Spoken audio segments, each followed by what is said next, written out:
So for our guest, we have Allison Tebbe, DSA heavyweight champ, and person who can probably say mean stuff about Michael when he was a kid. Oh yeah, yes, for sure. Yes, Michael and I did know each other through high school, and then I didn't really see or talk to you for many years. And then actually, the first time I listened to this podcast, I don't know, maybe like less than a year ago, I listened to it because Benjamin had posted about it and said to listen to it. And then I was like, is that Glaviano? Like, and the dulcet. Can you guys hear me? Yeah. Okay. I think you're a little quiet, honestly. How about that? There we go. Yeah, the dulcet tones of Michael Glaviano on the podcast. So people tell me I have the most radio voice of the three of us. You have an NPR radio voice. I think it's because I just like make my mic very sensitive and get very close to it and speak very gently, like Terry Gross style. You know? Mm-hmm. Yeah. Yeah, Mary Devon does a lot of tuning out for a while and then screaming. Which is not really a normal radio voice, but... What do you mean tuning out? Like I don't talk? Sometimes you'll... like if there's a guest that you don't like on, you'll try and pretend that you're listening, but really you're just like staring vacantly. I'm listening. Yeah, you're just imagining the gruesome death of the... I'm always listening. Also, if I'm quiet today, I like you, Allison. It is just because I am tired and feel kind of gross, but I'm fine. But I will take no offense, and I always feel tired and gross, so no worries. Nice. Yes, I do like you. And Thank I doodle during the podcast. So if it seems like I'm not paying attention, it actually helps me listen to be doing something with my hands. Can we That's see what Kate Rude is? Oh yeah. Can we see what you're doing? It's still the thing that I was doing like 3 times ago. It just has more lines on it. Okay. All right. Looking good. Yeah. Very groovy. It looks like someone who routinely murders people who work at Italian restaurants. Like he like puts the paisley shirts. The paisley. Wait, what? Explain what that. Okay. Someone who routinely murders people that work at Italian. I really want to like go with this riff, whatever it may be, but I don't know how to like continue. Yeah, someone who. So imagine for a moment that the thing that makes you feel good in this world is murdering people who work at Italian restaurants. So you know how like Sbarros, or what are you talking? No, like fast cash, like everybody's wearing paisley shirts. You've seen the paisley, like because they don't show the sauce stains. So right, and so they like if they don't have a uniform, they like make you wear paisley. I think Domenica did that. That makes sense. And that's actually where paisley comes from. A lot of people don't know that. Where? But sauce stains. It was just someone was wearing a white shirt and they were trying to make a marinara. And now paisley. They had just a very geometrical spill. Yeah. Anyway, keep going with the murder thing. So, if you wanted to make like a quilt out of the shirts of all of the people you murdered, that's what it would look like. If you were a murderer, but also into quilting. Yeah. Yeah. Yes. Yeah, that would be like a really intricate job for that. There's a lot of detail in what Empty just held up. I would not have time for quilting. You know who's famous for their attention to detail? Serial killers. Yeah. Yeah. Serial killers. Do they do other stuff? Yeah, they do other. That's how they get caught. They're like very close. They're like very careful about everything they do, but they have MOs such as quilting immediately after doing a murder. Yeah. Oh man. We all have our foibles. Mm-hmm. You would be the only good serial killer out of the group. Who, me? Yeah, Allison. I would not suspect, but isn't that the best person for it? Yeah. I would kill one person and turn myself in because the stress would freak me out. One time I asked Susanna like what she would do if I told her that there were just like that I was a serial killer and there were a bunch of bodies buried under the house, Okay. and I think her exact words was, "I would roll with it." Love. That's Dude, love. that's ride or die right That's there. a keeper. You gotta. Yeah. You That's gotta put a unhealthy ring on love. it. Yeah. Man. That's good. I think I'd be a much better accomplice, I think, than the murder guy. Like the main call me one. after. I'm there. Call me after, but Yeah. I don't want to pull the trigger. Jeff would call the cops on me. He loves rules, and it would stress him out so much. If I told him I murdered someone, even if it was like something I did when I was 15 and the guy was bad, I think Jeff would still call the cops on me. Nice. Yeah. Not really.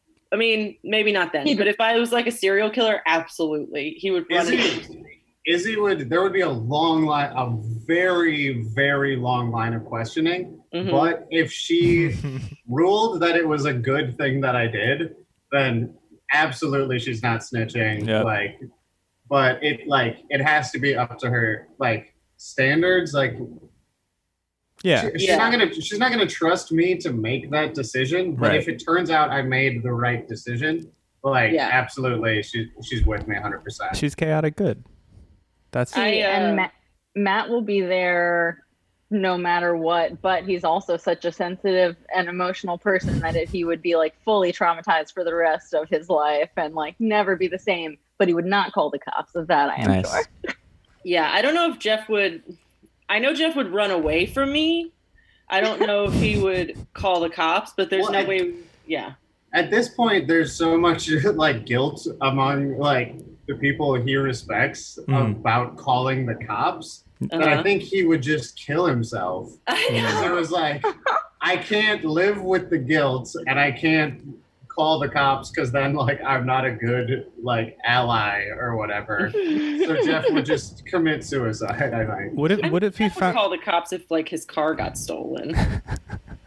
I think, yeah. I mean, I call the cops if my car gets towed. I'm like, somebody stole it. Gotta call 50. My college roommate called the cops because she smoked too much weed and parked her car in an adjacent parking lot and forgot. Nice. And she called the cops and reported it stolen. And there was an investigation that was ongoing for days. That's awesome. Oh my god! And it was Laura Hart's. Don't bleep it out. Okay, I won't. Yeah. When I was 15, it was there was a shitload of snow, more than usual for Minnesota, even one winter. And me and a couple of my friends made a snow fort to smoke weed in. And then my friend, not everyone had a cell phone yet. My friend did, and he had the governor's number, the number to the governor's office, and he called and said that we were seceding. While we were smoking weed in a snow fort, and he gave the location, and he was come and get us, and I was like, we really have to go. But yeah, I think he was. So this guy had several mental breakdowns in the coming years. He's doing fine. He's an MMA fighter now, so good for him. Nice. But yeah, I'm pretty sure he was claiming that we were a militia and that our snow fort was sovereign. Nice.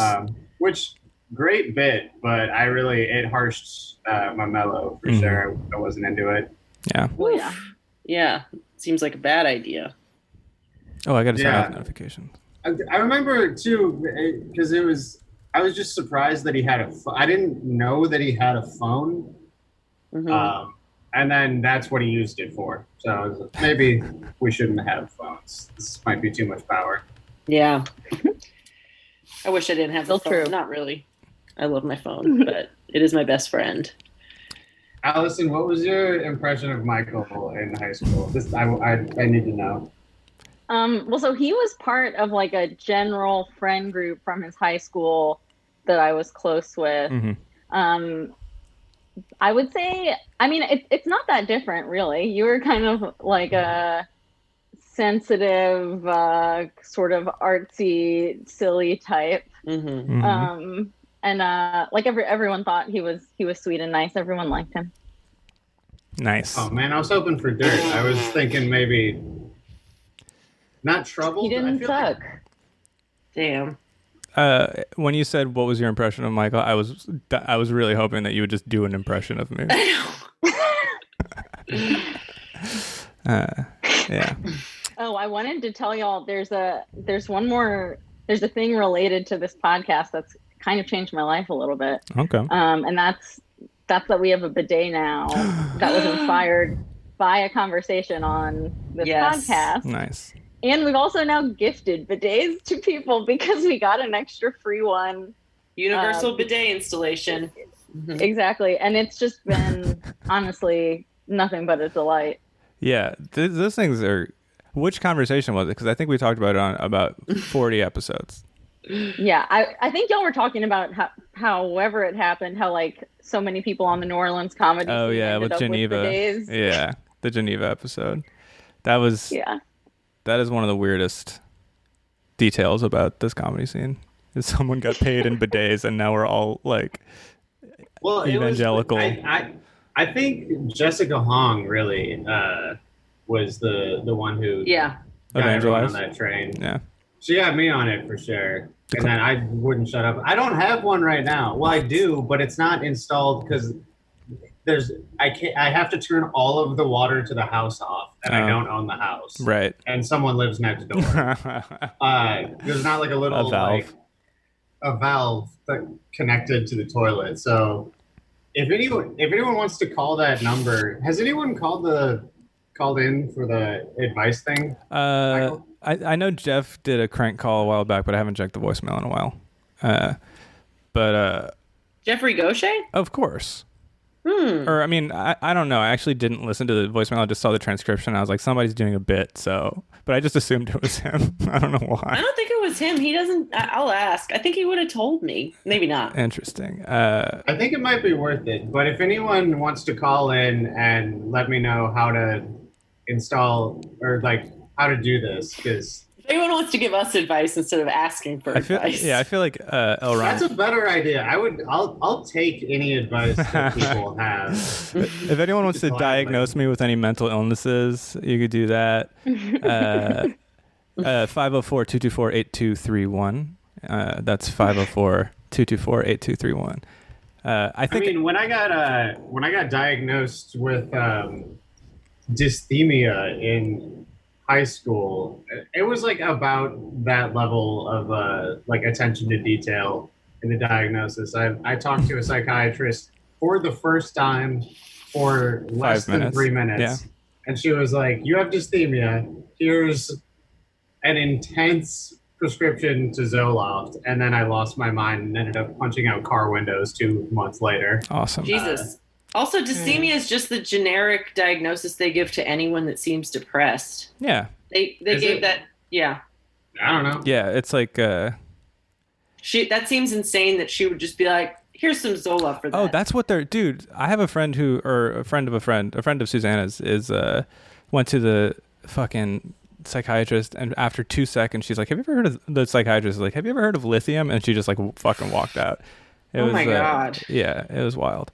See, I get my psych meds by telling my primary person that I'm going to therapy every week, and this is what my therapist says, but I don't actually have a therapist. I haven't in a while. Yeah. But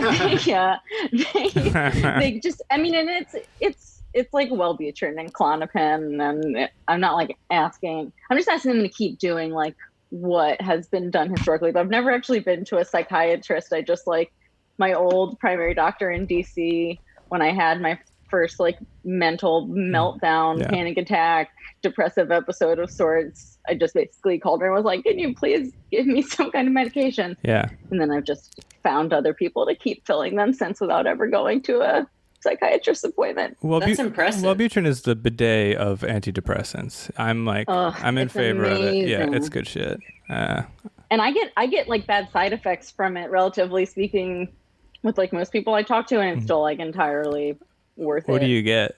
Dry mouth, anxiety? Well, no, actually, so that was the thing. They didn't put me on Wellbutrin the first time because they were like, "Oh, make your anxiety worse," right? Whatever. And then I was on Lexapro for a while and went off of it because I just like didn't really like it. Right. And then when I switched to Wellbutrin, I like stopped having most of my anxiety stuff. Yeah. But I get like I had for literally a year like this horrific rash all over my torso. Yeah. That it took the third doctor I saw figured out what it was and like figured out how to fix it. Right. But so that was just like I was basically just like itching for a year. Yeah. And then I've changed dosages a few times, like going up and down. And recently, like I just went down from the max dosage to the middle dosage. Yeah.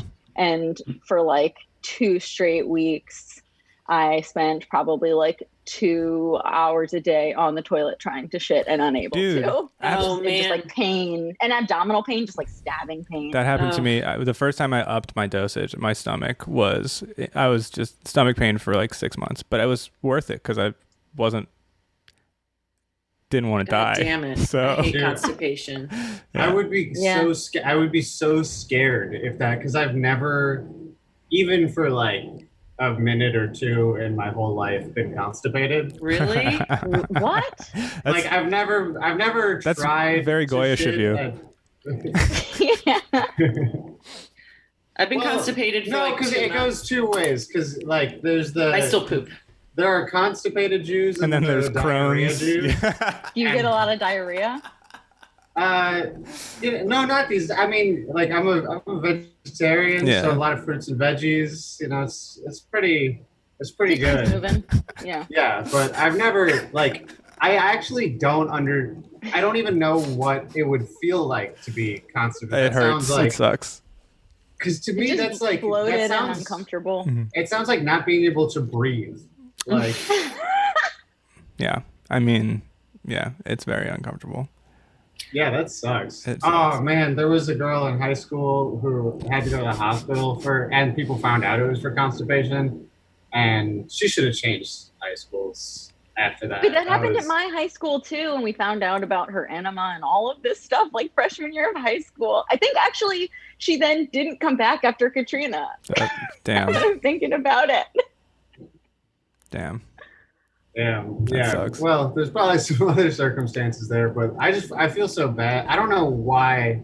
I don't know which one of her friends that she trusted ended up telling, but that's like not a thing that high schoolers can handle in any reasonable way. I barely can. No, that's like a Michael Cera movie type of move. You know what I mean? Yeah. Like that's a major plot point in a Michael Cera movie. Is somebody narcs about your ass. Do you guys think bidets also help with the constipation? If it's strong enough. Oh, are you a convert? Now you went from we didn't have a strong enough bidet. I can't give myself an enema, and it's because I'm special. Yes, it's because we had this conversation on the pod, I think, but probably. The bidet we originally had, the Lux bidet that I got from Geneva's comedy show, was not strong enough. But Jeff ordered another bidet for the second toilet in our house, and that one goes right up your ass. Your first one was like the bidet that you get at the laser tag arcade for tickets, you know? Yeah. Like it was not. I was like, what are they talking about? I just thought that y'all had loose assholes from, I don't know, fucking yourselves with your thumbs or whatever. I don't know. Or your own dick in Benjamin's case. Yeah. But I do have a very tight butt, but it goes up my butt. So I'm very proud of you. Happy for you. Yeah. Thank you.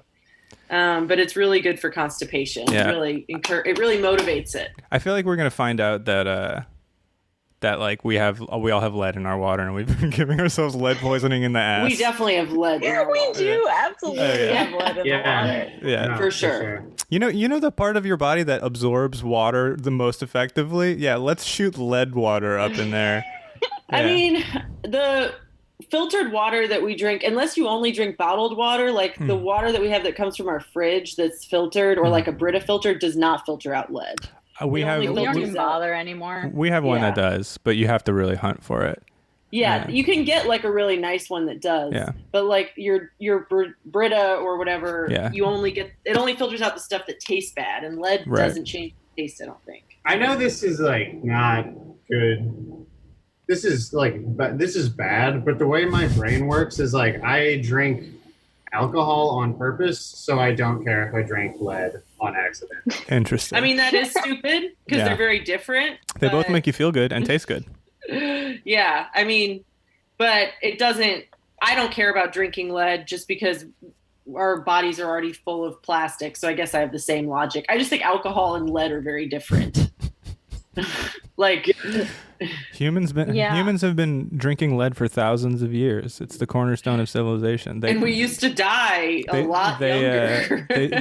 Now we do it slower. We just build it up over time. Yeah, in prison, if you put like grape juice in the toilet, it'll become lead poisoned grape juice after a while. Call that wine. How would you even get? Yeah, I was just trying to figure out how that actually works. The fermenting process? It's like complicated to make wine. There's yeast in the air. It's just the yeast from the air fermenting the grape juice. And I mean, it takes way longer. I mean, like I once drank a fermented Gatorade or fermented Powerade by accident from my hockey bag because I just drank half a Gatorade. I'm sorry, MT. MT's gonna throw up. You got through half of it? I got a little. I probably did not get a buzz, but I felt buzzed. But I probably just convinced myself because it tasted like booze. But yeah, so my friend came over a couple weeks ago to hang out, and she brought a watermelon to share. And I ate like 2 whole slices before I was like, "This is fully fermented." Oh yeah! Oh my god! Well, because it was like a seedless watermelon, and I was like, maybe they're just bad. But I was like trying to be polite because I don't know why, but yeah, that was nasty. Yeah. On my 16th birthday, you came to my 16th birthday party at the old Deutsches house. I do remember that. I was wearing a yellow shirt. Yeah, and we had like the Velcro wall and stuff. Only child of lesbians, you get like really elaborate birthday parties. Wait, a Velcro wall? Yeah, we had a Velcro wall that like was also like a bouncy house. So you would like put on this bodysuit of Velcro and then jump and stick to the wall. I love those. It was great. That sounds so fun. Yeah, that rules. Well, after COVID, we'll just have to rent one and do it because they're excellent. But if I was going to get COVID, that's the way to do it. Yeah. But yeah, at that party, this family friend, she had always talked about how she was going to bring me an orange and a watermelon to my 16th birthday party, and she would not, and it was just very weird and cryptic. Mm-hmm. And then she brought those with huge syringes of vodka and was like, look, and like shot the vodka into the fruits and was like, welcome to adulthood, 16-year-old. This is how children drink. Yeah. And my mom was there just like laughing, like, oh, this is so fun. Man, I could never get drunk off of anything but drinking. Like, I could never get drunk off of like boozy fruits or like Jello shots or anything, I feel. Or maybe I did. And you just I just didn't know it. Yeah, I feel like Cajun's Jello shots have contributed to a brownout or two for me, for sure. By the time I'm getting Jello shots at Cajun's, I'm already really, really drunk. Yeah, same. Because I'm not like a Jello shot person, but oh man, the drinks at Cajun's are so strong. God bless. And that place sucks. I don't know what. It was bad the whole time that I lived here or something, but I just never understood why that was the suggestion. It was really fun. Yeah. It used to be really fun. Like when I first kind of started going to bars in New Orleans when I was like home from LSU, but like Cajun's, I guess, so like 2011 ish, 2013. Yep. And during my OkCupid days when I went on a lot of dates with people that didn't work out. Cajuns was like really, really fun. But then it became like this like college-y, like, I don't know. It kind of sucks it's now. It's fun. You just have to go on off nights. Like you can't go when it's packed because it sucks. That's the secret. And everyone's like, tipping to get their name at the top of the list, so you can wait like 2 hours to go sing, et cetera, et cetera. Yeah. But if you just go on like a random Monday night with your friends, you get kind of the place to yourself, and it rocks. That's awesome. Yeah, but I'm also very into karaoke, so that might just be me. I'm into karaoke too, and I don't like to admit it because I don't do it a lot. But I love karaoke, but I'm one of those psychos that will only do it if I know I can be good at it, and it makes me really sad that I'll never do it again. Wait, what song? Because I feel like I've been in Cajuns with you like thousands of times, but I've never seen you sing. I don't do it a lot because "The Night" by Patti Smith is a great karaoke song. Oh yeah, you kind of sing it, but it sounds like you've got like a really good vibrato going. And then what else? I don't know. There's a few songs that I didn't get to do pre-COVID that I'm like, will I ever do that for karaoke? Like "Testify to Love." I've always wanted to do that for karaoke. You went to Catholic school. Was that big for y'all, Allison, that song? I mean, I can't tell you how many Catholic songs were big with us, and they still run through my head to this very day. Oh, man. Go ahead. We used to get extra credit. We had this one teacher who would call us her angels and ask us to massage her neck. And she would give us extra credit if we brought in VHS recordings of Touched by an Angel episodes. How old were you? 5th grade. And Miss Brandt. So, yeah. Anyway, so we watched Touched by an Angel. That was most of the curriculum in religion. And to be fair to Sacred Heart, a lot of our religion classes were actually, like, really good. Like, we read the whole Bible, like, as if it was a book and not the Bible, if that makes sense.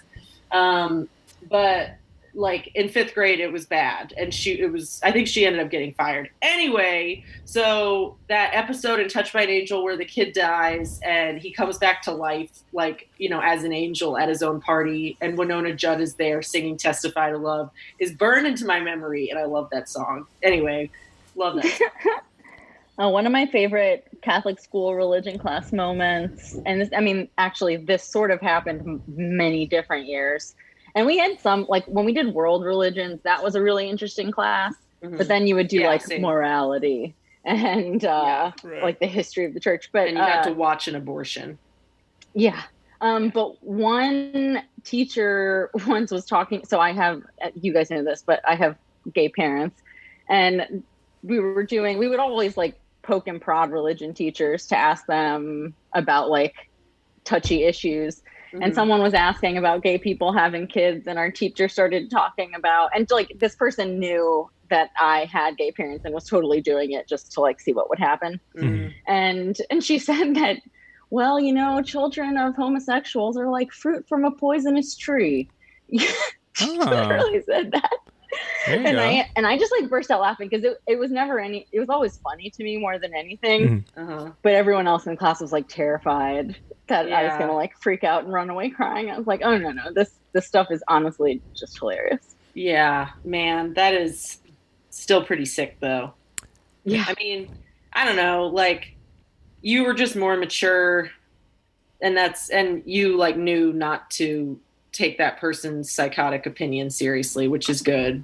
But it is dangerous for people to talk like that. Sure. Oh yeah. My home life just didn't reinforce anything about Catholicism. My birth mom's like a hardcore atheist, and my other mom like would claim Christianity, but like isn't actual, like doesn't believe in anything. Mm-hmm. Yeah. It's a confusing metaphor too, because I don't know, you would talk about the fruit itself being poison rather than the tree. Yeah, what is this freak doing? Like going around eating bark and just barfing. Yeah, I'm too caught up in the details, but I'm like, that doesn't even work as like a way to be an asshole. I'm so lucky that our religion teacher was gay. Almost we had to a couple of gay religion teachers. Yeah, almost to the point where he was open. Mm-hmm. Like he would mention his friend. What was his friend? What was his husband's name? Anyway, Michael Deschamps. But he was like almost openly gay and very liberal, and almost openly pro-abortion. He started a feminism. Yeah, he started a feminism blog. Oh my God. So he invited, like, the Jesuit boys would always shit on the Sacred Heart girls and say our school was easy, we're stupid, our teachers hate the church or whatever, because Sacred Heart was like, anyway, it's like a finishing school. And some people who taught there were like super Catholic, like you're a bad religion teacher. But some people were like, very highly educated and very young and like very liberal. So whatever, we had a reputation. Jesuit boys hated us. Their school's very hard. And they all called us stupid. And they also had like a pro-life club. And even though a lot of Sacred Heart girls were pro-life, we were mad that like an all boys school had an anti-abortion club for obvious reasons. Right. So, our teacher caught on to this because we would complain about it a lot in class. And he was like, okay, so let's start what he called a blog, which was like, basically Reddit. It was like he opened up a message board that other kids could join where we talked about different like feminist issues. This was actually in rhetoric class, but our rhetoric teacher in 11th grade was our religion teacher in 10th grade. And so he opened up this like debate between the boys and the girls about feminism and about how Catholicism, and it got bad real quick. Yeah. So, oh my God. So we're gonna have a debate on race. We're gonna yeah. Michael Becerra posted a picture of Chelsea Thurman white kids versus the black kids. I mean, I don't hate him for it. I don't hate him for it. Like, it was a good opportunity because, like, he was correct that it was harder for us to say things to these boys when they were being mean to us, like with no teachers watching. Like, it was easy for them to just say that we were stupid, but it was harder to actually defend what they had to say in a way that was like permissible on a school regulated like message board. But it got out of hand real quick. And then Michael Becerra posted a picture of Chelsea Thurman making out with a girl. And yeah. It seems like a poor plan to begin with. It was not a great idea, but I respect him for trying. Like, right. It was also before people kind of understood how dangerous the internet could be, like innocent people who weren't like on, you know what I mean? Right. Who weren't super online. Like, yeah. I think people who were in their like 40s and 50s were still at that time in like the early 2000s were like, the internet is this great educational tool. Right. Yeah. They said the same thing about television. Yeah.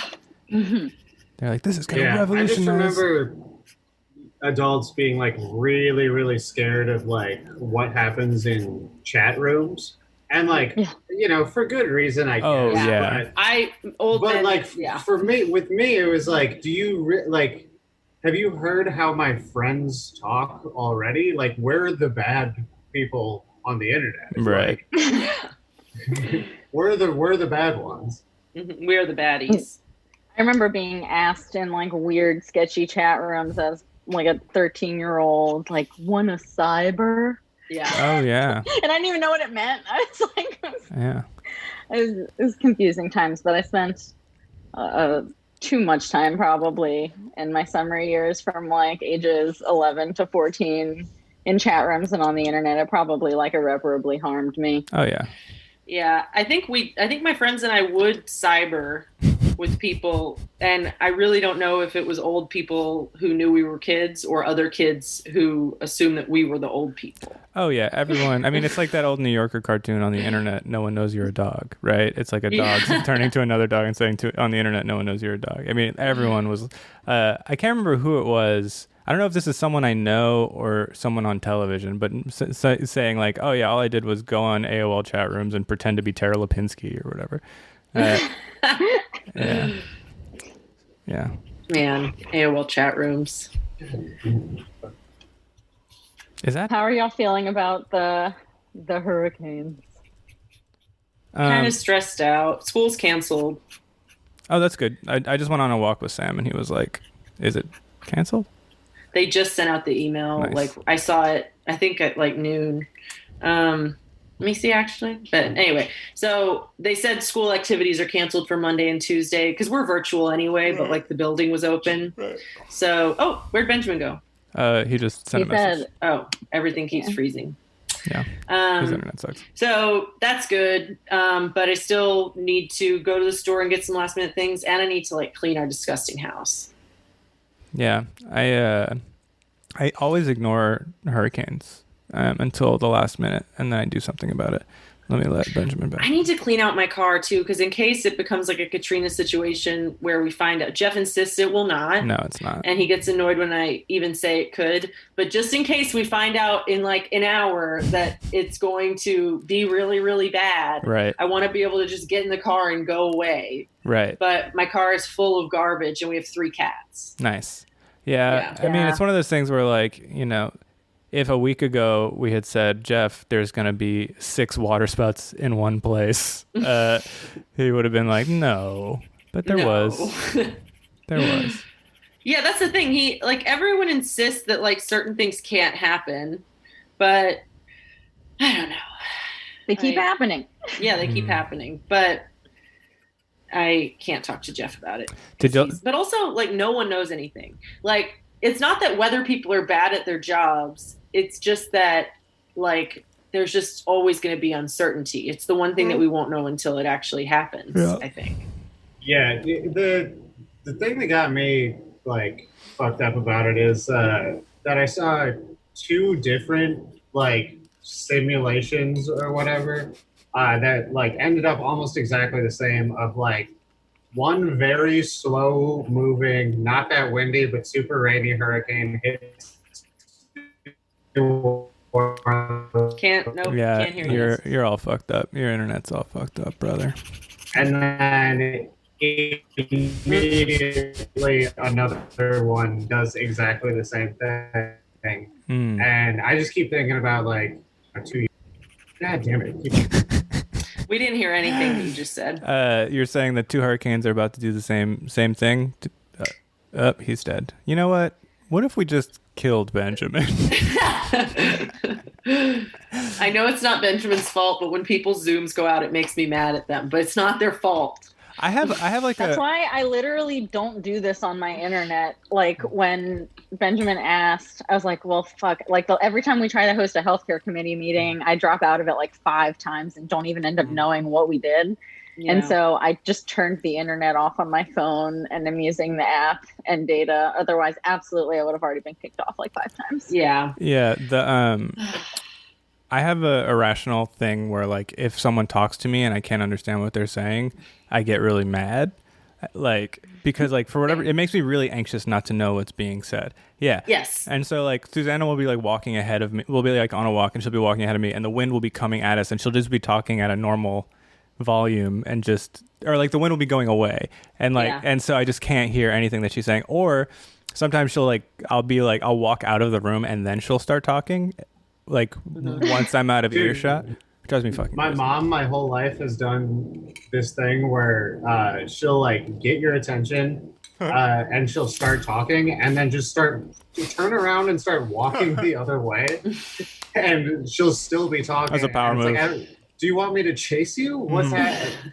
The biggest conflict in me and Matt's relationship is that he is both a low talker and a mumbler. Oh, boy.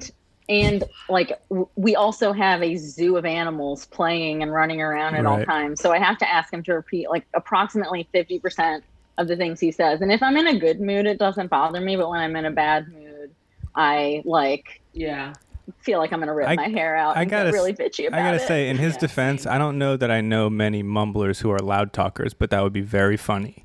If someone was just like, hey, that's like Boomhauer.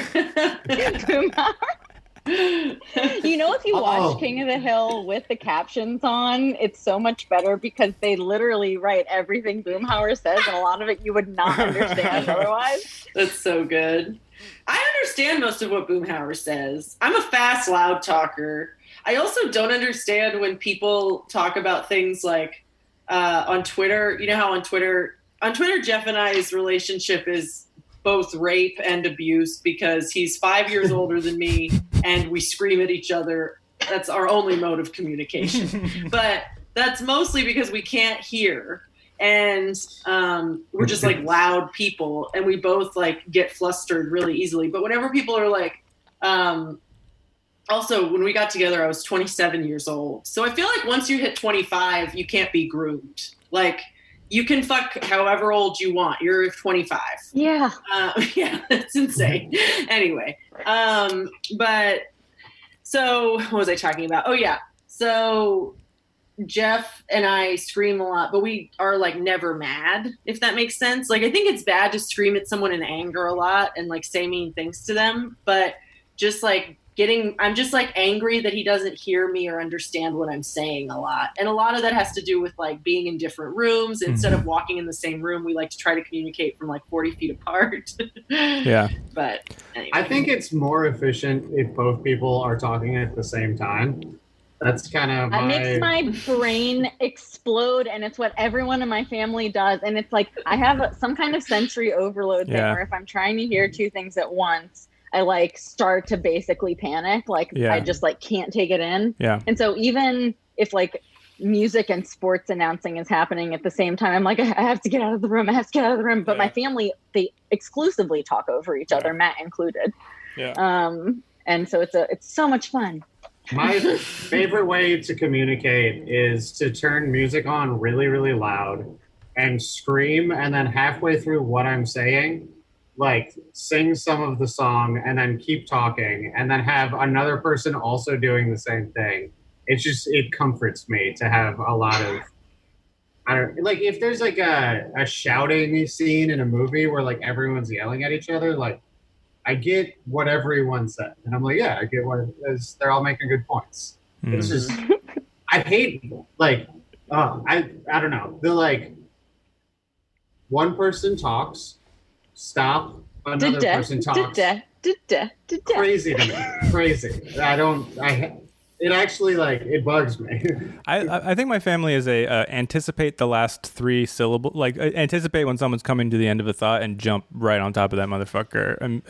And so sometimes there's crosstalk, but it's because you misjudged the end of someone's thought, you know? I think the crux of our problem is that we just always sit in the wrong places. And so it always ends up being that like the two people across from each other are screaming a conversation and the other two people across from each other are screaming a conversation. And like, this didn't have to happen. How many animals do you have now? Because you just said zoo, and I feel like every time there's like you post something on Instagram or whatever, it's like, I have another dog. Like, so you always have animals at your house, and how many animals do you have that are just yours? Okay. Right. So we have 2 dogs and 2 cats that are ours. And then almost all the time, Matt also has 2 extra dogs boarding here because he's a dog trainer and does board and trains. Oh, that's cool. Yeah, so that's why it becomes a zoo. And then sometimes, like, I'll say yes to a dog sitting thing. So then we have, like, 5 dogs, 2 cats, and this is, like, not a big house. So I have gotten used to that kind of chaos because it's just unavoidable. Yeah, man. That sounds awesome. I feel like, yeah, I didn't know Matt did that. Most of my impression of Matt, after knowing him for, at this point, I think, like, 4 years, is just, like... him just like nicely agreeing with what's happening. Well, and that's so what's funny is, and this actually has been true of like, I had one other long-term relationship and it was true with that one too. Privately, he actually like talks more than me and like is way more extroverted than me, like wants to be around people all the time and like wants to be engaging. Yeah. But then he also has social anxiety. So like we'll be in a situation and it'll end up being that even though I'm the one who like doesn't want to be there talking to people, I will be like chattering on just because my brain just like does that automatically. Right. Yeah. So it's been, I think, quite a transition because he had like a decade's worth of close relationships in DC, and it's been just kind of like a strange transition when you come here when you're like 30. Yeah. Whew. Yeah, I came here, I think moving to New Orleans at 23 is like a pretty prime time. Yeah. I had a blast. Sure. Yeah. I obviously knew people. What's that? Oh, I just briefly imagined staying in Minnesota, and I think I'd be a very angry person if I stayed there. Yeah. Because a lot of people waiting to talk, Yeah. it's cold. I don't like it. Yeah. There's all this pressure to apologize for shit, Yeah. Oh, that's been a whole thing because my family's very shouty and we fought constantly, but like you were saying, Mary Devon, like not in an angry way, just like we just fight all the time. There's just conflict. And Matt's family like literally does not engage in conflict, and so it's always this thing of like trying to pull the two polarized ends to like a normal way of communicating. Totally. So we do say the things that are bothering us, but maybe we don't yell the things that are bothering us. Yeah. And it's been a 5+ year journey. We're slowly getting there. That seems healthy. I grew up in like a conflict-free household because all the conflict was bubbling resentfully under the surface, and so like I am fucking well. So and then like my extended family is very Catholic and shouty, right? So it's like a weird, but the upshot of it is that I cannot stand if someone tries to get me to do something without asking me to do it. Do you know what I mean? Or like expresses dismay in a way that is like in any way sideways or subtle. It's just like it drives me crazy. I have learned to laugh at that, but my mom, the best example I can give, I've tried to tweet about it, but it's hard to explain. Mm-hmm. But one time I was talking to her and my father in their backyard at the beginning of the pandemic, and they were talking about walking with their masks on, and I just was like, oh yeah, when I run, I don't wear my mask. Mm-hmm. Because it's like, I don't think that it's that unsafe. I think it's kind of okay. And then 2 weeks later, we were at another family thing in another backyard. And my mom said, well, I know, Mary Devon, that you think that we should exercise and not wear masks when we do it. But, and I was like, what? Like she like takes things and gets hurt and offended by them and then doesn't tell you what they are and then brings them up 2 months later as if you said them the way that she remembers them. Right. It's very frustrating. But it's funny to me. I just have to laugh at it. Yeah. Yeah. Tell me this. So I for me, probably coming from a high conflict family, I have really like no stress or anxiety about like super getting into it with people who I'm very close to. Like it is not emotionally challenging for me to like have a hard conversation with Matt or my best friend or my parents. Like it's totally easy. Right. But it like can send me into like a full panic if I have to like have a challenging conversation with someone I'm not close to. Yep. And I've realized that for Matt, it's the opposite. Like he like can't deal with high conflict conversations with people he loves because he thinks it's gonna like, I don't know, make everything fall apart. But he can like get in a fight with anybody if he's not close to them. Yeah, I'm the same way. Like I can't ask my coworkers to wear a mask in the building, but like I can call out Jeff or my mom or someone for like very difficult things that I would never criticize someone else for. Man, but I also think, I know how far I can go, like how like not backing down I can be about things, and that like I have zero fear of conflict or what anybody says ever. So I can, which hurts people for sure. So I'm like, that's the thing with me is just like, it's not gonna bug me, but I have to stop it before it starts, so I don't like upset someone else. Well, like destroy someone and then have the consequences of that come back like after the pain has been. It's like I'm a very small person, but I argue like a complete asshole. So I have to stop because it's like in the moment there's like, yes, please, this is the only thing I'm good at. Like argue with me. But then like I'll just like hurt someone. So gotta not do that. I find arguing really energizing, and so like having like a conversation, like a discussion of something, I often people think that I'm mad at them when really I'm just like very passionately like advocating for my position or whatever. And Susanna finds arguing completely exhausting. So it's like it took us years for her to even have it took us years for us to have a productive argument at all, because to her, like, having an argument was by default an awful thing that nothing good could come of. Yeah, right. Exactly. It was like my biological mom and I are both like very quick and like very good at arguing. I'm ahead of where you're going before you get there, and like already have decided how I'm responding. Mm-hmm. But Matt and my other mom like really need process time, mm-hmm. so they end up getting just like very frustrated and upset and hurt and deflated if we argue. I'm very good. I always say that like my sister is the greatest arguer of all time. And like I grew up arguing with her, and it's like if you play ping pong against a wall, you'll never beat the wall, but you'll get pretty good at ping pong. Like I'm pretty good at ping pong. You know what I mean? But she undefeated. She is undefeated. She's not always right, but she's always undefeated. Yeah. One of my oldest friends is this dude who like he's very smart, but he's got the thing that I just described about myself, but like without any of the reservation about what the other person feels. And so our whole relationship since we were like 14 has just been like, we just yell at each other and argue, but it's like we're having a great time. Right. It's like if you're both fine with it. When like dogs are fighting and someone's like separates, and it's like this is good. But it probably sucks to be around. But what's up, Kieran? If you're listening, I just looked at Twitter while everyone fucked up. Is there a boil advisory or? Oh God, is there? I don't think so. Why do you I'm using my phone for this, so I don't know. Oh yeah, I can look. Oh, precautionary boil water advisory for lower for and upper. Everywhere? No, just lower and upper ninth. Okay, tight. Well, not tight. Sorry, that's so shitty. Not me. And just precautionary.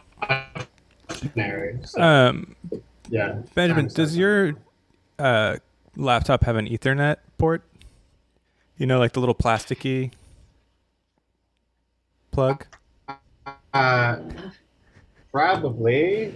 I don't have an Ethernet cable. So that'll be for the next episode, because I have a sneaking suspicion, because that's what I did to stop dropping out of Zoom calls and to stop getting laggy, was I just plugged it directly into Ethernet. So I'll try and find you a cable, because you are all fucked up today, sir.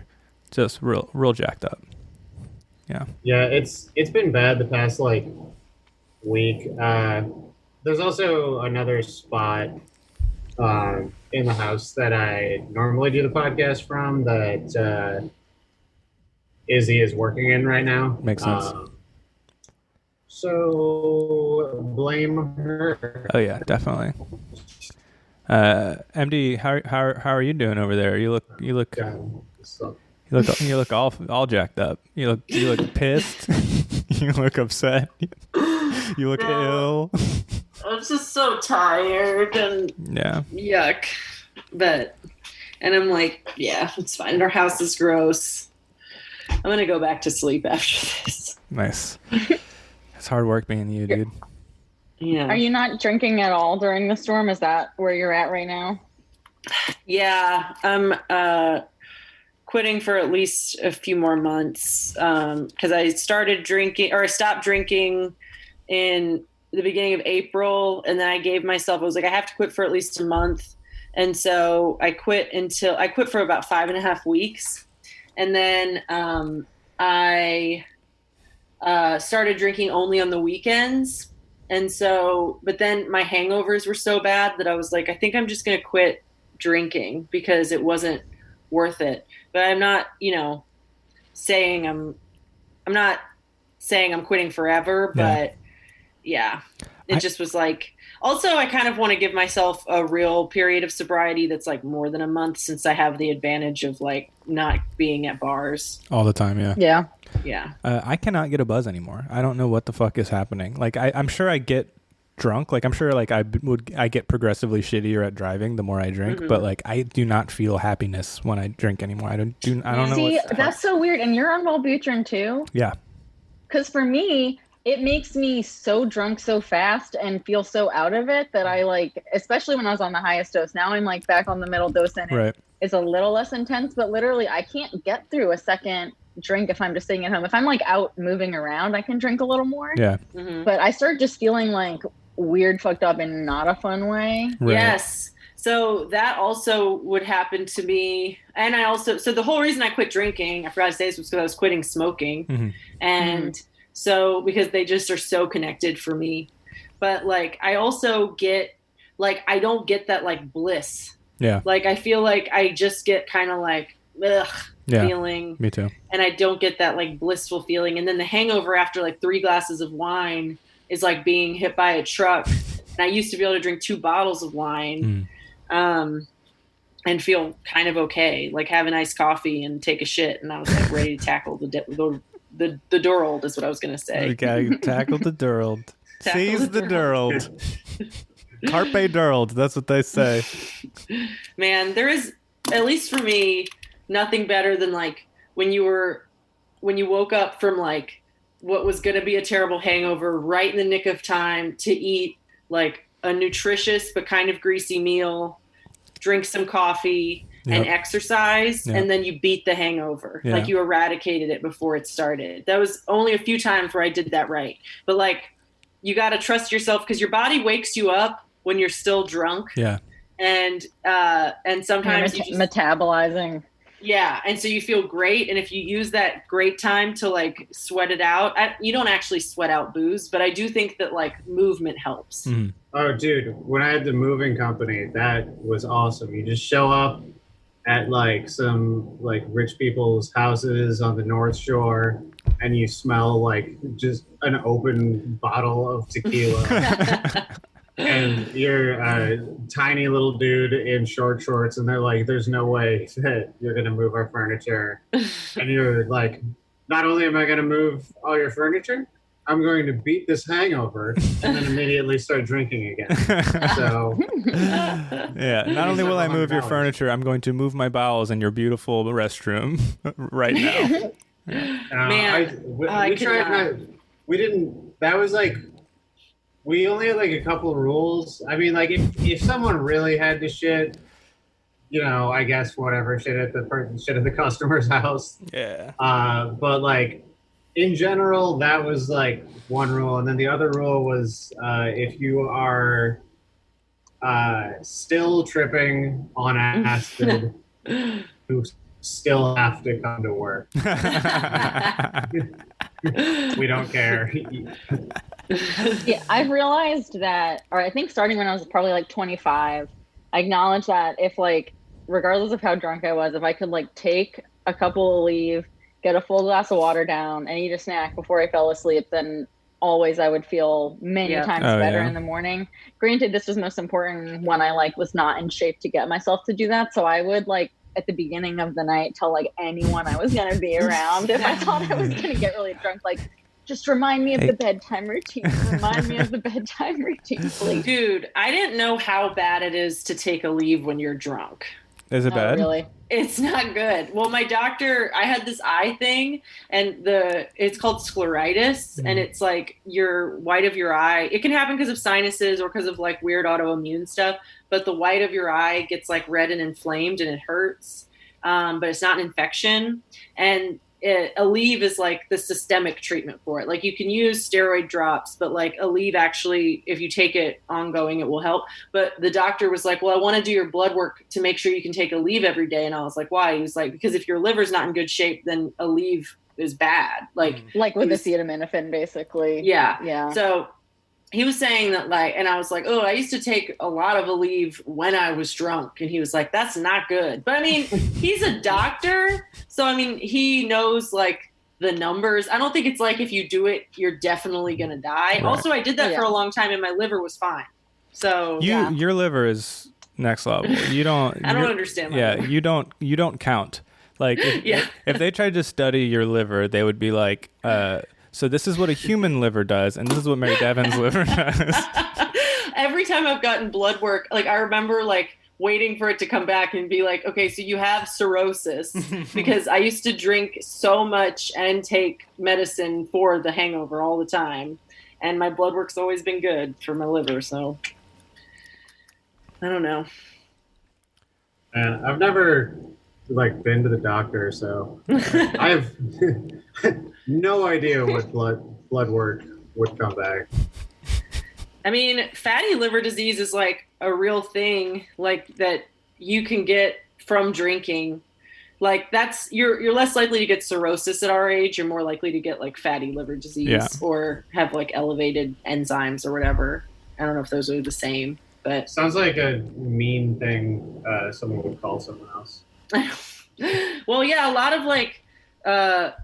of the reason that like BMI is stupid, among other things, but like where your fat is matters so much. Yeah. So like if you want to figure out if you're healthy or not, one cool thing that my gym does is they do this thing that scans where the fat in your body is. So like you can be quote unquote overweight, but if you don't have a lot of visceral fat, that's really good. Because visceral fat's the fat around your organs. So it's probably indicative that you're like a pretty healthy person or doing something right if like your organs don't have a lot of visceral fat. Anyway, I find that interesting. Isn't like everything, there's like organs everywhere except for your like arms and legs, right? I mean, your skin is an organ, but like they mean like your liver, your heart. Yeah, just the whole torso. That's just a bag of organs. Yeah, but they mean like inside of you, not in your skin, but underneath your skin, I think. Yeah, it just seems like there's no room in there that's not organs. Yeah. Oh, there's a lot of room in there, man. I mean, fat protects your organs. Like that's why you have more. That's why people with uteruses have more fat on the bottom than people who don't, because your body wants to put more fat there. Gotta protect the little babies. Mm-hmm. Medicare for all, so we can all get our organs scanned for fat. Yeah. Yeah. I just want to know what they look like. Is it like a machine you walk inside? It's an in-body scan. It uses electric signals to shoot up your body, and I believe that this is. I mean, I know that this is a real thing, but the more you describe it, the more it sounds like you go to a gym for insane people who I know who like drink essential oils.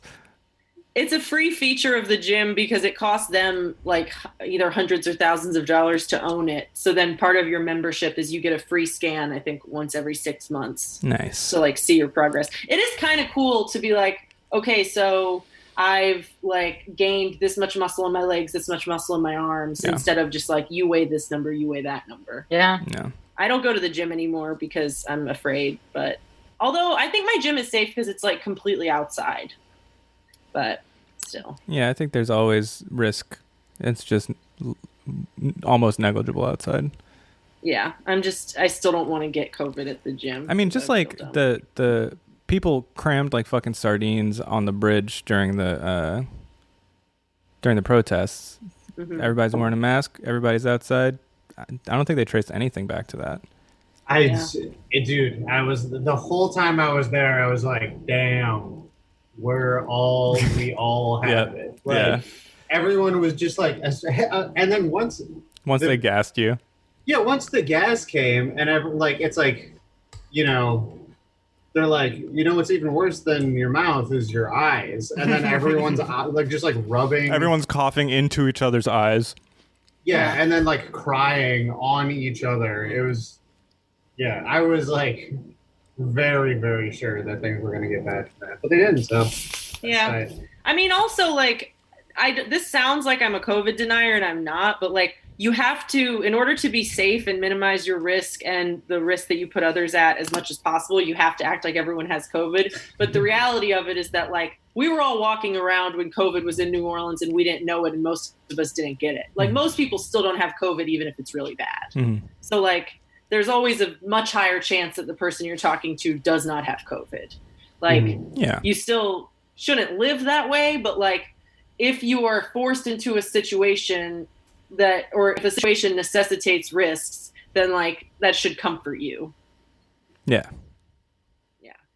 Yeah, slightly. I mean, it's not the greatest comfort in the world, but, it is. I mean, I think that's why so many people aren't taking it seriously, is that like they do so much stuff without getting it. And that's the problem, is that when you take those risks over and over and over again, then you're going to get it. Well, yeah, I mean, this is one of my, I don't know if I've talked about or this. Or it could be the first time you take a risk. I don't know if this is the first time I've talked about this on the podcast or not, but one of my obsessions is the way that like conservatives for sure, but just Americans in general, like are resistant to the idea that they are part of a statistical body, right? Mm-hmm. So like people, you know, you'll hear people say like, oh, advertising doesn't work on me or whatever. It's like, it doesn't matter if, like, first of all, shut up. But second of all, like 100 of you, if there were 100 of you receiving the advertisement, it's gonna, yeah, right. But like, so like any like to most Americans, a 1% chance is a 0% chance, right? Right. Because like, does that make any sense? Yes. Mm-hmm. Yeah. Totally. I've always found that really fucking interesting, and because like sociology in general, the way it treats people as statistical entities, like it really is at odds with the idea of free will, right? So like, you know, like all these studies where it's like, oh, if you're holding a cold beverage instead of a warm beverage, you're less likely to like someone if you meet them while you're holding the drink, right? That's if you're holding a cold beverage, you're less likely to like the person if you meet them while holding the drink, and it's just like it's fucking freaky to think about like how little control you have over what feels like conscious decisions that you make on a regular basis. Man, there are things to work through on psychedelics. Yes. I read this. Are you? Oh, sorry.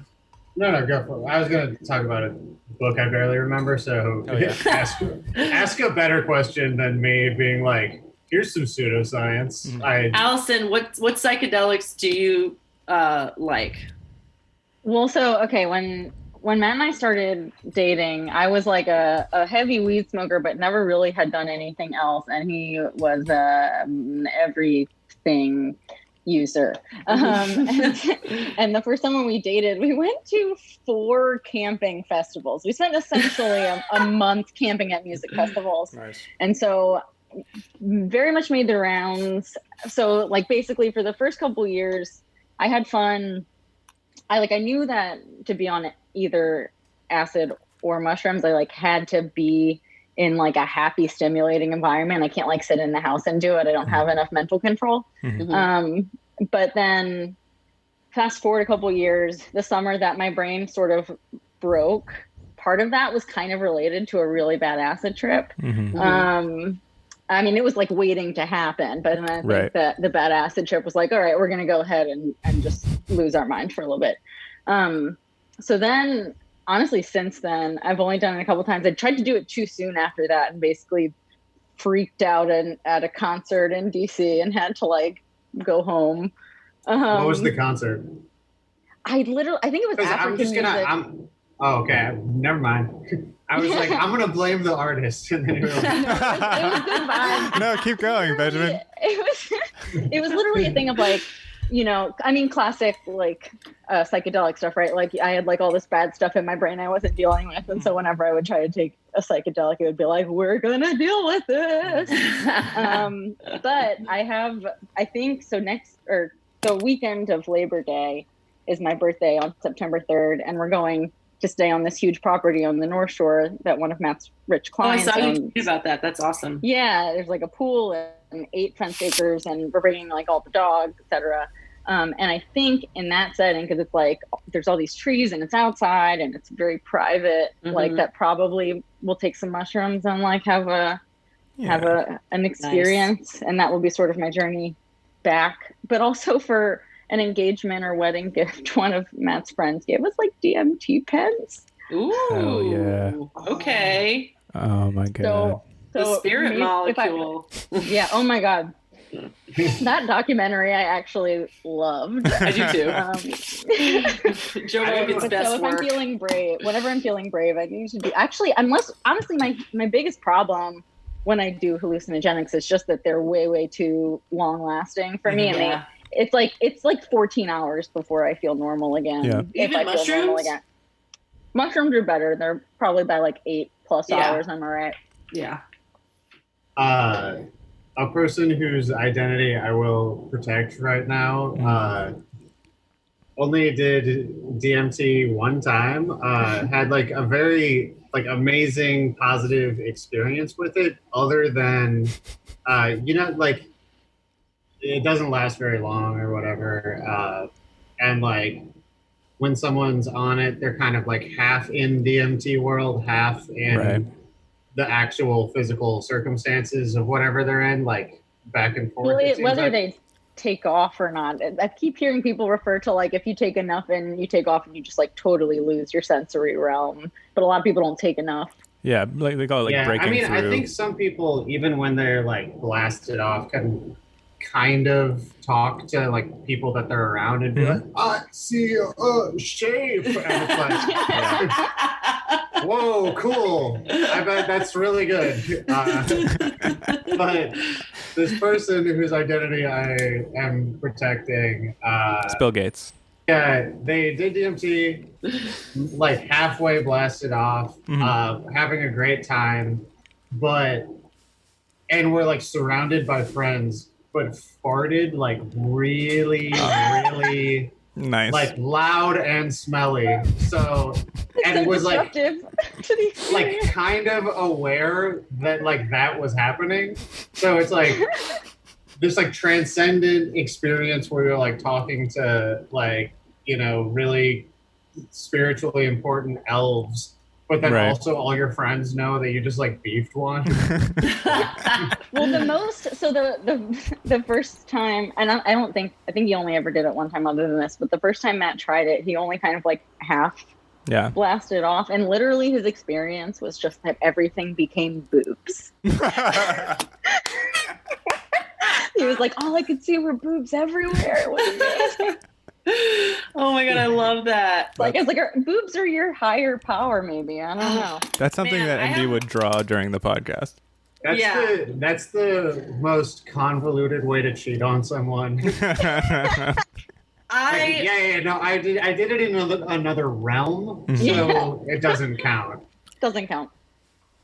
Okay, so I have this issue with only dating or marrying men who are much smaller than me and much more susceptible to drugs than I am. So like I have to eat. So like Jeff and I, when we've tripped, he has tripped his dick off, and I've seen like one tracer, and like we tripped at the beach, and he was telling me what all the light bulbs felt like. He was tripping. Yeah. And he also knows a lot about light bulbs. Oh, okay. And so it was like a mix of like scientific fact that like somehow rolled into their personalities. It was really funny.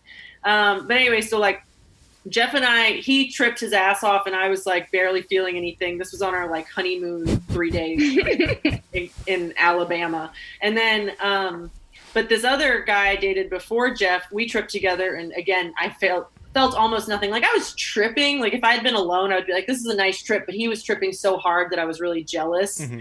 And he like got really horned up, and we were having sex, and then he stopped having sex with me and said, I'm hungry, and just jumped off of me and went and ate a peanut butter sandwich. Oh my god. That's so sweet.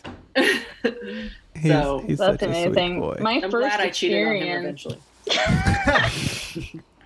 Oh my god. The first time I ever really did or really tripped, Matt, it was like Matt and I had just started dating, and he came to my apartment, and I had like no reference point for any of this stuff, and he didn't realize I had no reference point. And there's just like a miscommunication about him thinking I knew what was about to happen. Mm-hmm. And me like being, I used to be like lighthearted, and so he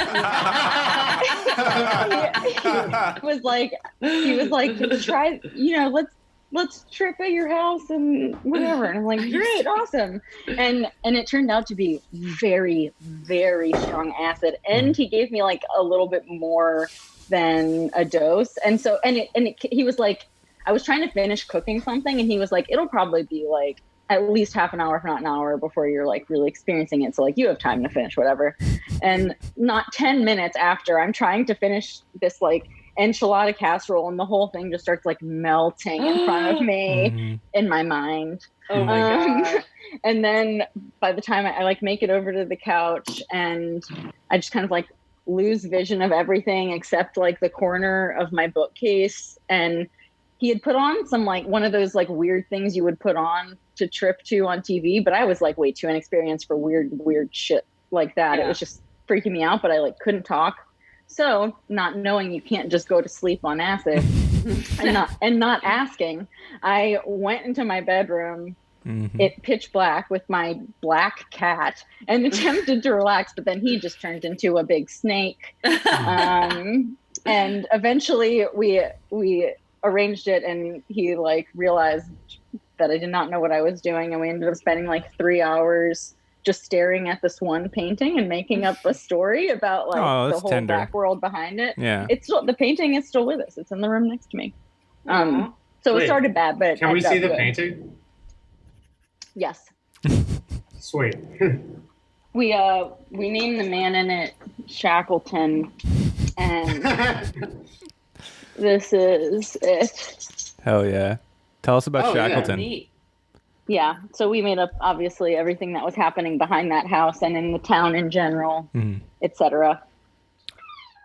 Oh. And then I had to go to a goodbye bagel party at like 10 a.m. and I was still very much tripping, and it was like with lady dog rescue acquaintances. Oh, so I just like thought I was gonna die. I remember tripping at the sculpture garden in City Park, and it was it was my friend's, like, she had never been there before, and we were tripping, and that's great, but then there are like bummer sculptures. Yeah. And yeah, it's hard to deal with bummer art because you're so susceptible to it. But oh god, yeah. Were you just looking at the guy at the bottom of that sculpture where everyone's sitting on each other's shoulders into the sky, and you're just like, man, that looks hard to carry all those infinite men. Honestly, exactly. Yes, that was like part of it. But like, it wasn't. That one was funny because it was like the one like right before that. There's that guy who's like hanging upside down, and you're like, this is really intense and bad. Yeah. Yeah. But like, I don't know. And then there's like a Katrina one that's like also like very intense. Isn't there like a Louise Bourgeois spider? Like a big yeah. I love that shit. Yeah, she's awesome. Yeah. Yeah, no, once we got to the like, that section was called Karma, the one with like all the people on top of it. It was mostly just funny because it was like they had to make the guy at the bottom buff because he has to hold on to all these guys. So we're just laughing at a dude's muscles. Every time me and Suzanne are walking through a museum and there's like a sculpture of a naked person or whatever, I don't know why I do this, but I say in a Borat voice, "Don't look, it's a butt." I cover her eyes and I say, "Don't look, it's a butt," and every single time it makes me laugh every time. But I think that's just for me. Yeah. No, that's fun. It's if you can't have fun being a like moron in a museum, yeah, I don't want any part of it. When I went to London with Izzy, like there are so many museums that are just like the spoils of empire, right? So it feels like kind of disrespectful to goof off, but it's like it's so hard not to laugh at a naked statue. Yeah. Especially when it's like they didn't make the guy big enough and he's got like little tiny balls and it's right there. Like. See, I'm always with museums, so my job, I like work, as you guys know, with veterans with brain injuries, and a lot of what we do, or at least did when we were in person, is just go places around town because like they wouldn't be leaving their house otherwise. And so we'd go to a lot of museums, and they like we have a like kind of chummy rapport. And so they would take such delight in just completely cutting up at any museum to embarrass me. And so it would be like 50% their brain injury and impulse control awareness issues, and half like how loud can we be and how inappropriate can the things that we say be, so that Allison just like leaves us and goes outside and gets upset. Oh, man. Man, RIP to museums, I guess. Yeah. Yeah, I don't know. I don't think everything's like, I think that like a lot of bad stuff is happening with the world, but I don't think COVID is going to actually shut everything down forever. I mean, basically everything that's like a bunch of rich people's hobby is not going to go away. You know, like I don't think that like anything with like a big ass fucking endowment is doing great right now. Because I also don't think it's that unsafe to like, if you limit the number of people in them and everyone wears masks, to like be in a museum. Yeah, but like how long do you think it takes to paint like little masks over everybody's faces in the Thank you. Like I don't know, like I could think of pretty much everything is less safe than that. Yeah. Like no one, even in normal circumstances, everyone tries to kind of be far apart, and like you can kind of enforce masks. You just can't really let kids in. Fuck them. They don't understand anything anyway. That's true. That's true. I do not respect anyone under the age of 40. Yeah. Michael and Mary Devin, did either of you get brought to plantations on field trips? Probably. Yeah, I don't remember a specific incident. I mean, probably. But I don't remember that. Why? Which one did you get taken to? So we got brought to Oak Alley. This is when I think I was in 7th grade. Oak Alley is not one of the ones that handles anything particularly well. They like give adults free mint juleps as they're walking in. But the thing is, I went to a predominantly black school, and so I was like one of the only white people, and a lot of, I mean, kids are kids, so like a lot of the 12-year-olds were just oblivious and didn't care, whatever. But there was definitely a few classmates of mine who at some point towards the end were like, what about the slaves? Like, because they like didn't really, at least at the time, I think it's better now, but they like wouldn't even basically reference. They would be like, oh, the slaves were well fed and their houses were out back, they're gone now. We went to Angola, so we did go to a plantation. It's just also a prison now. Did you go to the rodeo? No, we just went to the prison, and you walk in the cells like with the prisoners. It's really, really weird. I feel like you go to the lethal injection room. I think I read somewhere. What the fuck? Yeah. I mean, it's I know the people who did this, but like it's anti-death penalty, so it's supposed to like show you how bad the lethal injection room is. But I think that the point of the prison is like to make it look nice. Yeah. Like, I mean, I don't think that they're voluntarily being like, hey, come see how fucking shitty it is, you know? Yeah, no, it's a very like, because there's so many, it's very much like a plantation. So when John Wayne Gacy was at a prison in Iowa before he got caught for like the real shit, like he was just in prison for something else, I'm like 99% sure that he was like a model citizen. And like, like he was, I know he like worked for the prison news, like wrote for the prison newspaper or whatever, or maybe ran it. But I'm like 99% sure he created like a putt-putt course in the prison.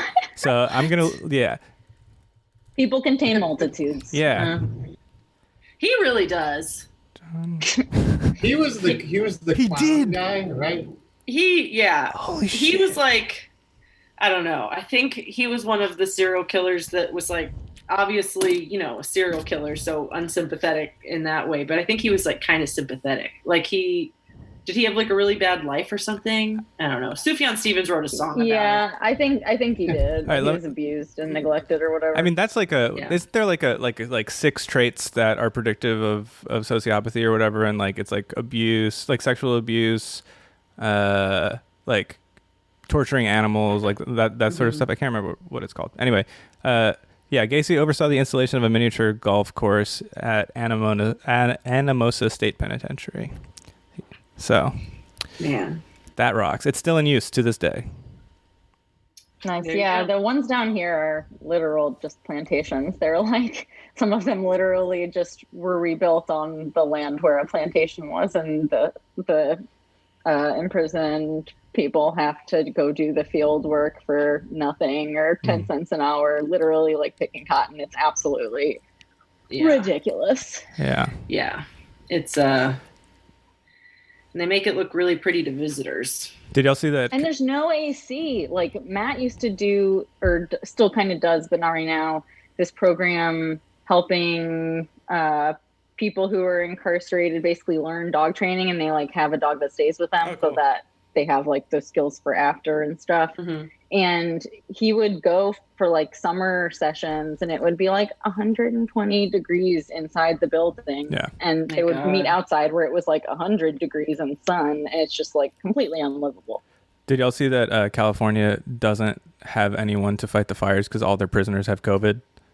Yep. Yeah. Great systems. Yep. I hate it when my slaves get the pandemic. That sucks. Yeah, it's really, really bad. It's also, yeah. I mean, I'm just saying things that everyone knows, so I'm not going to say it. It's just really, oh man.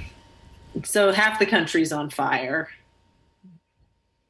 The other half's getting DP'd by hurricanes. Yeah, we I do out of fire and water.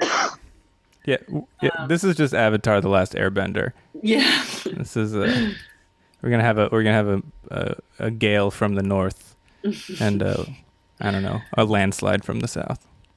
I wonder if we're gonna, because like, you know, every year people are like, "Wow, this is the worst year," and they're right. Like it just keeps actually being the worst year.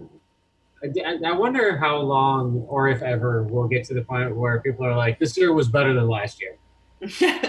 Well, I think there will be a time where, like there's no way that the rate of catastrophes in terms of, like, the stories particularly just, like, and obviously it's so much more and beyond, like, Trump and his administration, but, like, I feel like they threw so many balls in the air that people have to fight against at once, in addition to, like, not even, like, Democrats will, like, you know, a quarter way address an emergency, maybe halfway, but, like, the Republicans aren't going to do that. So it's like cascading in some way. It just, like, gets worse and worse. But I feel like at some point, I don't know that it'll be better, but I think it will maybe be, like, less at once. Yeah. I'm back to thinking like that it's going to be a landslide victory for Trump again. Like if he drops checks for people right before. That's what I've been saying. Yep.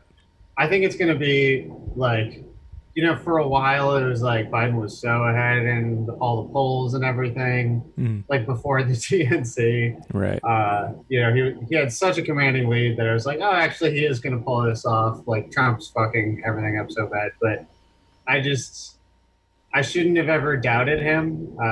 He's talented at what he does, and I think it's going to be like I think he's going to win the popular vote and like 40 states. Yeah, I don't know if he'll win the popular vote, but I do think he's going to win. He's like ahead in Minnesota now, which is was the only state that didn't go to Reagan like one time. I'm pretty sure it was like. Maybe just Minnesota, Hawaii, and DC or something like that.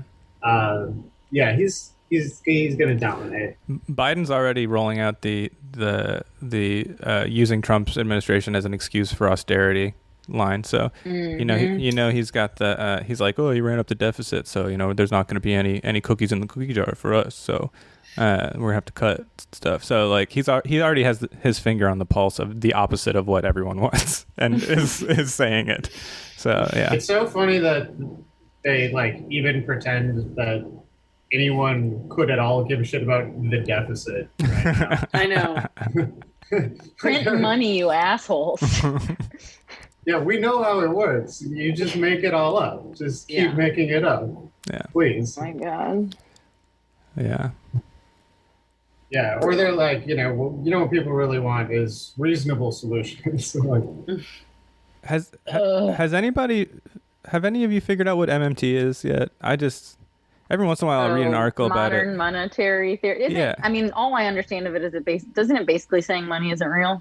Yeah, I mean it's basically like taxes are money that just evaporates as soon as you send it in, right? So like they're a mechanism for keeping down inflation. Like your taxes don't fund anything. Like the government just spends shit and then they extract that money and set it on fire. And it's like because what matters is the amount of money in circulation or whatever. So I think that's what it is, but I can't really get a handle on it. I just know that dudes on the internet love to fight about it.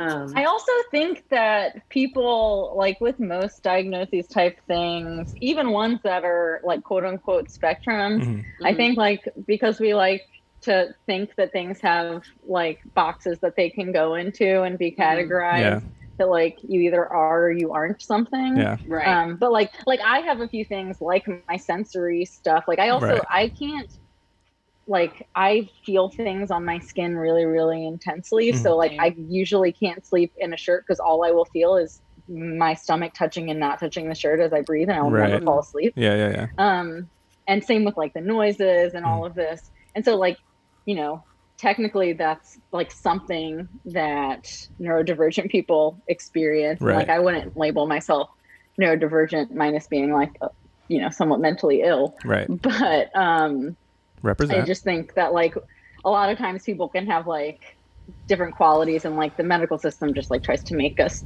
think about them. Like these hard labels you can be sure that you have or don't have. And obviously with some things you can test for on like a blood level. That's true. But yeah, I mean, I think that the DSM is basically structurally necessitated by the way we pay for insurance medicine. Systems. Yeah, exactly. It's like you have to have a bucket that you can put people in so that the insurance will like be like, okay, I will pay for these specific medications for this bucket or whatever, right? I mean, and it's all just like completely based on whether or not people can like function within the parameters of whatever specific context they live in. So it's like, yeah, if everyone's job was to like farm, there would be a way different idea of what like normal behavior and like, you know, a normal brain functioning would be.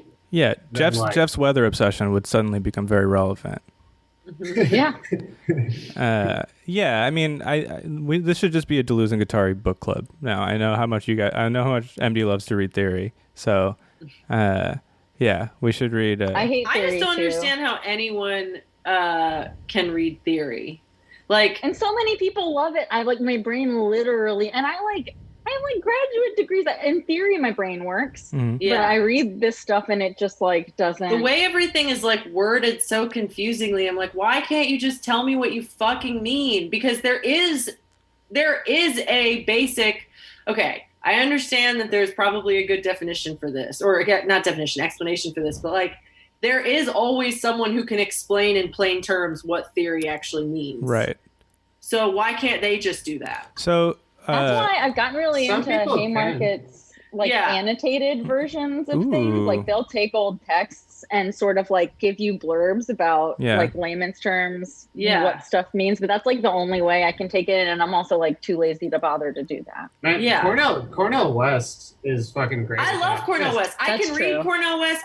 We read Cornell West in high school. Some of it's so dense. Like he'll have like in a book, it's like 6 pages of shit that like barely makes any sense unless you like are like, you know, way deep in academia. And then he'll spend the next like 6 pages being like, this is what this means. Right. Like, oh, but it still doesn't all sound like my brain just zones out. And then also a lot of it is just worded in a way that feels intentionally confusing and repeats itself. Like a lot of it is just, and then they'll even say to recapitulate or whatever. Like, it's like, well, why didn't you just tell me what you meant in the first place? Why'd you say 3 paragraphs of stuff just to give me a summary of what you fucking said? Yeah. I mean, so there's a lot going on. Some of it is just bad writing.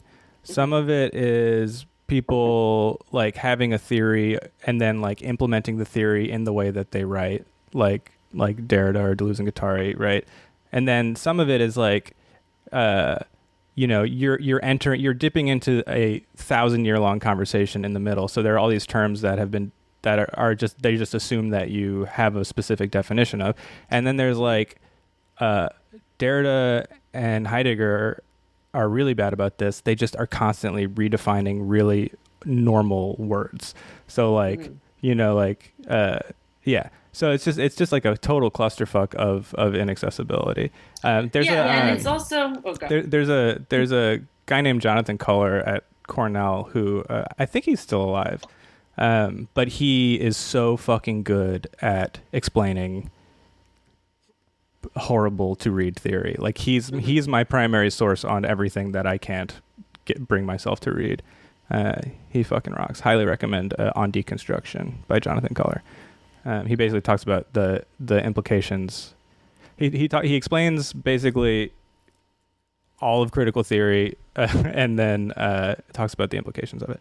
Anyway, yeah. No, that sounds good. Because I actually am interested in what theory is saying. Right. Like that's like I actually, when I say I hate theory, it's not that I don't think it's important to understand like what people's philosophy of like what things mean and what the world is and how to make it better are. I just like don't know how to access them. Yeah, I think one of the biggest things with one of the things I think is most important, like in an organizing context and with the essay is, and like Laura in our chapter and I have always felt really strongly about this, is that like we should be making all of this stuff translatable, and like it should be like the standard that Sue Mobley uses is like a third grader should be able to generally understand what you're getting at. Maybe not like in a deep level, but the thing is like, I think people worry that if you quote unquote dumb down these intense materials too much, it's somehow like you're saying that like working class people don't understand things, you're being condescending, like poor people are smart too. And it's like, okay, I'm not poor and I'm not smart enough for this. It has nothing to do with the class thing. It has to do with the fact that like people aren't taught to think this way, and our school systems are shit. And so you need to be able to translate. Also like everyone. Cleanly. Also, everyone I know who has college degrees, most of them did not get college degrees in fucking philosophy. They got college degrees in like food science and like, you know, like even like really educated people I know that are in education and stuff can't read theory. Like they didn't read theory. It's like a totally different, the idea that if you're educated means, and then most of the people I know that do read theory didn't go to college, like at least regularly, at least, well, when I say no, I mostly mean on Twitter and Benjamin, but like but still like a lot of the people that are posting about this stuff and like, I guess fighting with each other about Zizek and shit. I don't even know how to say his name, but like Mary Devin, your eye just started actually twitching while you were saying all this. It's pronounced Zizek. Go on. But I just like most of those people are people that did not go to college, or at least who don't have jobs that are like college jobs. So I think the idea that you're dumbing it down for working class people is stupid. I think that you're dumbing it down for everyone. Yeah, I mean, I do think I'm just agreeing with you. I don't know why I had to say my own thing about it. I do think that there is a tendency to write when translating leftist text specifically to a more digestible format. I think it does often become kind of patronizing, and it often is like I don't know, like people's history of the United States or whatever is like, I don't want to get into it, but I do think that you got beef with Howard Zinn. I got beef with that book. I think that that it's written for it's I think that a lot of leftist texts are written sort of polemically and vitriolically, and to a certain reader, basically to any reader who doesn't already agree with them, it's really off-putting. And all you have to do is state the facts, and the facts will speak for themselves, which is, like you can draw the same conclusions as Howard Zinn without Howard Zinn telling you what conclusions to draw. And I think that he has a bad habit of doing that. Yeah, the people turning theory into kind of layman's language, I think, have to basically just like be very kind of keen and astute about how they're doing it to not sound condescending. Yeah, I mean, I love a good polemic and like vitriolic. We know Benjamin. I know of everything. Yeah, I mean, I think it's necessary. Like when you say like it turns people off who don't already agree, like I think I don't know, maybe I'm wrong, but what I get from what you're saying is it turns people off who feel threatened by that narrative. Everybody feels threatened by like if the status quo is threatened, people feel threatened. It doesn't matter like I don't even think that's close to true. I think there are people who are entrenched in things that might feel threatened by it, but I think for the most part, people are like willing to accept, you know, that kind of like passion in like an issue that matters to people, and like most of the time there is that passion, but it's just with underlying assumptions of like nationalism and shit like that. I don't know. I don't think that turns people off nearly as much as, I mean, it might turn some people off, but I think the people that it turns off are like, you know, deeply conservative people. And that's about it. I mean, it turned me off. I like the first time I read it, I was like, this is a manipulative text. And it wasn't until I was like 19 and like read Marx for an English class that I was like, holy shit, this all makes complete sense. Yeah, I think y'all are both saying people when you're talking about yourselves. Yeah, definitely. 100%. But I mean, but I also have not read it, so I don't know. Yeah. Anyways. Sorry, Howard. I think a lot of it is just bad writing too. Like, yeah, you know, like if you're not getting your ideas across, then I mean, I guess sometimes people have a very specific audience in mind of who they're trying to reach, but that is a failure. No, I agree. I mean, I don't think that it's just bad writing. I think it's a lot of academic writing is deliberately opaque because, like, when the GI Bill was letting all these like middle class people and lower class people into these elite institutions, or like basically, college used to be like finishing school for rich people, and then the GI Bill came around, and like suddenly it's this everybody. Not everybody, but you know, a lot more people are coming in, and then suddenly you have to erect new barriers to like your little ivory tower. Like the GI Bill devalued academia to academics, and then so they have to like come up with new ways to justify how special they are. Yeah, I did not ever know or think about that. I don't know. That's not my idea. I don't know where I got it, but I think that kind of happens with people even who aren't as intentionally like set on maintaining the class or whatever. But I think when people, you know, continue their education into adulthood, like they defensively think that that's more valuable than it needs to be. Like people going around being like, oh, reading lists are going to solve racism. Like if I, you know, send everyone I know all of these like a PDFs. Psychotic book written by a white woman. Well, sorry, white fragility is so psychotic to me. But even if it's like good writing, just that like everybody needs a lot of homework to undo things, rather than like maybe just, you know, actually go out there and like do something.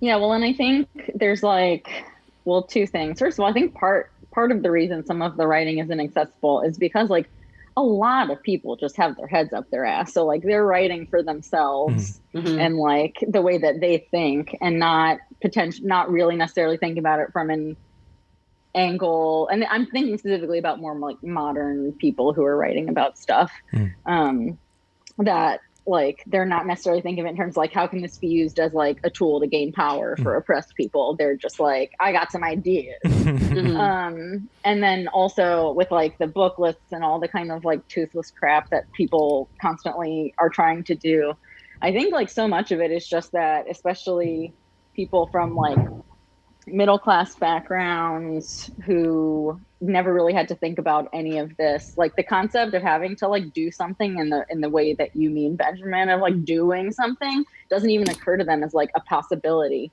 and they want to feel like they're good people in doing something. And because when I have these, like I try to have organizing conversations with any of like my many sort of liberal friends from down here, and it's not like they're actively opposing much, it's more just like such a lack of imagination and like critical thinking that it doesn't even occur to them that you could do anything other than read a book and call your congressperson. Right. Yeah. Well, Michael, I wonder if I'm sorry. No, go ahead. I was just gonna go back to the thing we're annoyingly arguing about because, like I said, I can't not fucking just sink my teeth in and start shaking every time there's conflict. Yeah. But I wonder if like a lot of the like divergence we have with like valuing sort of a firebrand style of writing comes from like who we were specifically reacting against as like little shitty teenagers, where it's like I was mad at people who already thought of themselves as liberal, and you were like mad at like a deeply conservative, group of people. I think that's a good point. I'm more like Michael, and so I'm a lot more tolerant of people who are like liberals. Well, yeah, when you come up around the most left people being like middle of the road liberals, yeah, you do. I mean, it's still like extremely annoying, but it's more tolerable. I am curious, Benjamin, with what you're saying about sort of like your reactivity and conflict, how you think that will fare now having to like run DSA chapter stuff. I mean, I just I know when to shut my mouth. That's what like I just don't want to, but I know when to. That's like something that developed over the years that I didn't used to be able to do. You didn't have it. Yeah, you have a grace that overcomes you when you're doing DSA stuff, at least over Zoom that I've seen. I've only participated in a couple things, but you're very different and professional. Yeah. Izzy's like, when you're doing the podcast, you're just in a room screaming. And then when you're like on a Zoom call, it's like, I think we had a very productive meeting. Thank you, everybody. Yeah. Oh man. All right. Well, I think I'm gonna go throw up and go to bed. Yeah, we gotta call it. Okay. Tebbe, thank you for coming on the show. Thank you. Thanks for inviting me. This was so nice. Yeah, you wanna plug something? Yeah. That's the only reason people do things, right? Yeah. Yeah, come join the DSA Healthcare Committee and run COVID-friendly health and death clinic fairs with us. Sounds good. Thank you, Allison. Thank you. Thank y'all. Farewell. Later. Peace.